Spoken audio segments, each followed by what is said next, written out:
బాధలను మరి వాళ్ళు కోల్పోయిన దాన్ని చాలా వివరంగా చెప్పడం జరిగింది. ఎందుకంటే పోయిన 10 సంవత్సరాల్లో 5 సంవత్సరాలు నేను టీఆర్ఎస్ ఎమ్మెల్యేగా ఉన్నాను, 5 సంవత్సరాలు నేను కాంగ్రెస్ ఎమ్మెల్యేగా ఉన్నాను. కాబట్టి 2 ప్రభుత్వాల పరిపాలన ఏంటో ఎక్కువగా తెలిసిన వ్యక్తిని ఎవరైనా ఉన్నానంటే నేనే అని చెప్పాలి. ఆ రోజు రాజశేఖర రెడ్డి గారు ముఖ్యమంత్రిగా ఉన్నప్పుడు కాంగ్రెస్ పార్టీలో ఉన్నా, ఇక్కడ కేసీఆర్ గారు ముఖ్యమంత్రిగా ఉన్నప్పుడు టీఆర్ఎస్ పార్టీలో ఉన్నా. ఒక ముఖ్యమంత్రి అంటే ఎలా ఉండాలో దానికి ఉదాహరణ రాజశేఖర రెడ్డి గారు. ఒక ముఖ్యమంత్రి అంటే ఎలా ఉండకూడదో అని చెప్పడానికి ఉదాహరణ కేసీఆర్ గారు. కాబట్టి అటువంటి ముఖ్యమంత్రిని ఎన్నుకొని మన తెలంగాణ జీవితాన్ని 20 సంవత్సరాలు వెనక్కి నెట్టుకున్న ఘనత మన తెలంగాణ ప్రజలది అని చెప్తా ఉన్నాను. అటువంటి ముఖ్యమంత్రి మనకు 10 సంవత్సరాలు ఉండడం మన తెలంగాణ ప్రజల కర్మ అని నేను చెప్తా ఉన్నాను. సోనియమ్మ ఏ ఆలోచనతోటైతే పిల్లలు చనిపోతూ ఉన్నారు, తెలంగాణ రాకపోతే ఇంకా ఎంతమందో వాళ్ళ యొక్క ఊపిరి తీసుకుంటారు, ఇంకా ఒక్క ఊపిరి కూడా ఆగిపోవడానికి వీల్లేదు, కాబట్టి వెంటనే తెలంగాణ ఇచ్చిన ఘనత మన సోనియా గాంధీ గారిది. చేస్తా అన్న కేసీఆర్ తెలంగాణ రాగానే మరి దళిత బిడ్డను మర్చిపోయిండు. మరి దొర అయినటువంటి కేసీఆర్ ఈరోజు ముఖ్యమంత్రి అయిండు.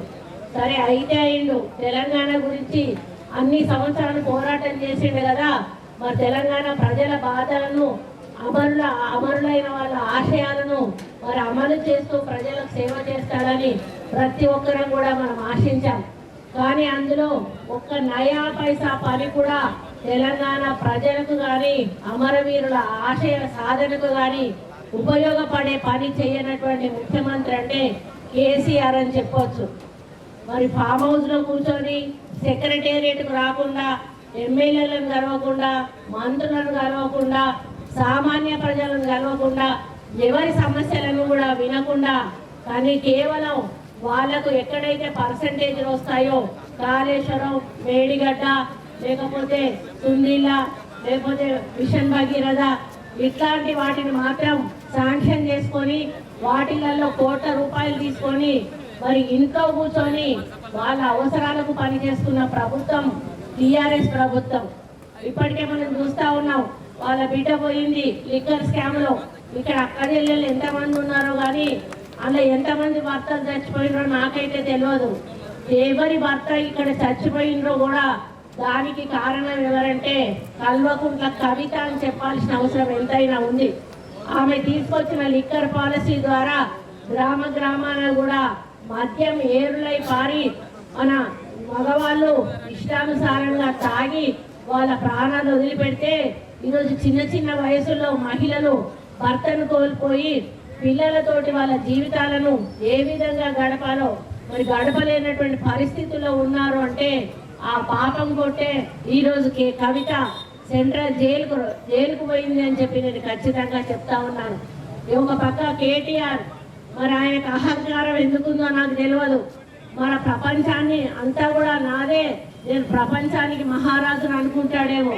అదే పద్ధతిలో తెలంగాణ నాది, నా గడ్డ, నేను ఏది చెప్తే అది నడవాలి అనేటువంటి పద్ధతిలో మరి షాడో ముఖ్యమంత్రిగా పనిచేసినటువంటి నాయకుడు కేటీఆర్. మరి కేసీఆర్ లోపల కూర్చునేది, కేటీఆర్ ఏమో అన్ని శాఖలకు కూడా ఆయన కొబ్బరికాయలు కొట్టుకుంటూ మరి ప్రతి జిల్లాలో తిరిగినటువంటి షాడో ముఖ్యమంత్రి కేటీఆర్. ఏదైనా కాళేశ్వరం కూలింది అని ఆయన అడిగితే కాళేశ్వరంతో నాకేం సంబంధం, ఆ శాఖ నాది కాదు కదా, ఆ శాఖ మంత్రిని అడిగిపో అంటాడు. ఏదైనా మంచి పని జరిగితే మేమే చేసినాం, ఆ ప్రభుత్వమే చేసింది, నేనే చేసినా అని చెప్పి ఆయన మీద దోసుకుంటాడు. చెడు వస్తేనేమో ఎదుటి వాళ్ళ మీద నెట్టేస్తాడు, మంచి వస్తేనేమో వాళ్ళ మీదకి నెట్టుకుంటాడు. ఆ విధంగా తెలంగాణ రాష్ట్రాన్ని భ్రష్టు పట్టించి తెలంగాణ రాష్ట్ర ప్రజల జీవితాలతో ఆడుకొని కోట్లాది రూపాయలు కొల్లగొట్టి కోటీశ్వర్లయ్యి ఈరోజు తెలంగాణకు చిప్ప చేతిలో పెట్టి మీ అందరి ఆశీర్వాదంతో కాంగ్రెస్ పార్టీలో అధికారంలోకి వస్తే కాంగ్రెస్ పార్టీలో ఈరోజు చిప్ప చేతిలో పెట్టి పోయినటువంటి ఘనత పోయిన కేసీఆర్ది, కేటీఆర్ది అని చెప్పి చెప్తా ఉన్నాను. అమ్మ వాళ్ళు హామీలు ఇచ్చి 9.5 సంవత్సరాలు పరిపాలించారు. 9.5 సంవత్సరాలలో వాళ్ళ హామీలన్నీ కూడా అమలు చేసిందా తల్లి? నేను ఉదాహరణకు అడుగుతా, 3,000 రూపాయలు మీ పిల్లలకు నిరుద్యోగ వృత్తి ఇస్తా అన్నాడు, ఇచ్చిండ్రా? 3 ఎకరాల భూమి ఇస్తా అన్నాడు, ఇచ్చిండా? డబుల్ బెడ్రూమ్ ఇల్లు ఇస్తా అన్నాడు, ఇచ్చిండా? మరి ఈ విధంగా చెప్పుకుంటూ పోతే చాలా ఎగ్గొట్టారు వాళ్ళు. మరి మన కాంగ్రెస్ ప్రభుత్వం వచ్చి కనీసం 4 నెలలు దాటి 5 నెలలు కూడా రాలేదు. అప్పటికే 5 గ్యారంటీలను అమలు చేసినాం. ఇంకా అప్పుడే అడుగుతారు 2,500 ఎప్పుడు ఇస్తారు? ఇస్తారా ఇయ్యరా? ఇయ్యకపోతే నువ్వు దిగిపో అంటాడు. అంటే 9.5 సంవత్సరాలు నువ్వు పనిచేసి ఇయ్యకుండా నువ్వు ఉంటావు, కానీ 5 నెలలు కూడా కాకముందే మాకు ఎలక్షన్ల కోడ్ వచ్చింది, మాకు పని చేసే అవకాశం లేదు, అయినా మేము ఇస్తామని చెప్తుంటే నేను రాజీనామా చేస్తాను, నువ్వు రాజీనామా చేస్తావా అని చెప్పి ఈరోజు హరీష్ రావు ఒక సవాలు విసురుతా ఉన్నాడు. మరి అటువంటి నాయకులను మళ్ళీ మనం ఎన్నుకుందామని చెప్పి ఈ సందర్భంగా నేను అడుగుతా ఉన్నాను.